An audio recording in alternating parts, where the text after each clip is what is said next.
আমার শ্রীভূমি জেলা করিমগঞ্জ সিভিল হাসপাতাল জেলার একটি সরকারি চিকিৎসালয় এবং আমার শ্রীভূমি জেলার জন্য প্রাণকেন্দ্র। কিন্তু বিগত কয়েক বছর থেকে আমাদের করিমগঞ্জ শ্রীভূমি জেলা সিভিল হসপিটালের অবস্থা খুবই ভয়াবহ। আমাদের সিভিল হসপিটালে তিনটি লিফট আছে, দুটো বিল্ডিংয়ে তিনটা লিফট আছে।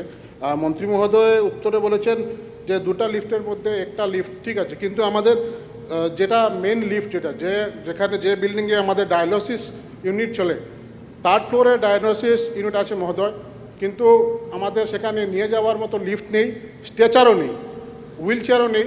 সেজন্য আমি মন্ত্রী মহোদয় অনুরোধ করব যে অতি সত্বর যাতে আমাদের সিভিল হসপিটালের যে লিফটগুলো আছে লিফটগুলো অতি সত্বর ঠিক করে দেওয়ার জন্য।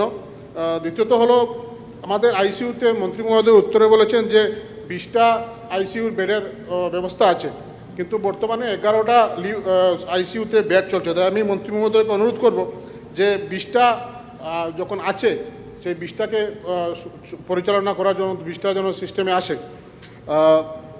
বিশেষ করে যেহেতু আমাদের করিমগঞ্জ সিভিল হসপিটালে ডায়ালিসিস ইউনিট আছে, সেজন্য আমি মন্ত্রী মহোদয়কে অনুরোধ করছি যে আমাদের সিভিল হসপিটালে একজন নেফ্রোলজিস্ট তাতে দেওয়া হয়, কারণ যেহেতু কিডনি সংক্রান্ত ডায়ালিসিস যখন হচ্ছে তখন সেখানে একজন কিডনি বিশেষজ্ঞ ডাক্তারের খুবই প্রয়োজন।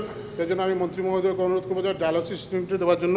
আর ডায়ালিসিস ইউনিটে মহোদয় 8টা বেড আছে ডায়ালিসিস ইউনিটে, কিন্তু আমাদের এই 8টা বেডে 60 জন রুগীকে প্রতি মাসে ডায়ালিসিস করা হয়, কিন্তু আমাদের রিকোয়ারমেন্ট আছে মহোদয় 160 জন। তাই আমি অনুরোধ করব যে এটাকে ইনক্রিজ করে যাতে 15টা বেড করা যায়। ঠিক, মিনিস্টার প্লিজ। অধ্যক্ষ মহোদয়, বর্তমান অসম চৰকাৰে 74 ডায়ালিসিস সেন্টার চলাই আছে অসমত, আৰু বিধায়ক ডাঙৰীয়াই যিটো বিচাৰিছে যে প্ৰত্যেকটো ডায়ালিসিস সেন্টাৰত এজন নেফ্ৰলজিষ্ট থাকিব পাৰে, এদিন আহিব অধ্যক্ষ মহোদয় যে আমি য'ত য'ত ডায়ালিসিস সেন্টাৰ থাকিব তাত নেফ্ৰলজিষ্ট দিব পাৰিম।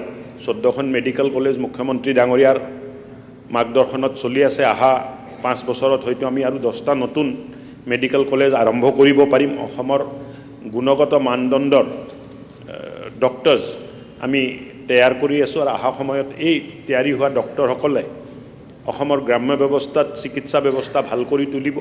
বাকী যিখিনি প্ৰস্তাৱ আহিছে এই প্ৰস্তাৱখিনি আমি পুঁজি সাপেক্ষে গ্ৰহণ কৰিম। কমলাক্ষ দেৱ পুৰকাষ্ট। অধ্যক্ষ মহোদয়, ইতিমধ্যে আমি মন্ত্রী মহোদয়ের তৎপরতা আমি দেখা পালোঁ বহুত ক্ষেত্ৰত। আমি অধ্যক্ষ মহোদয় আমাৰ এই শ্রীভূমি হস্পিটেলখন mother and child care unit 17ত অপেনিং হৈছিল, আৰু 200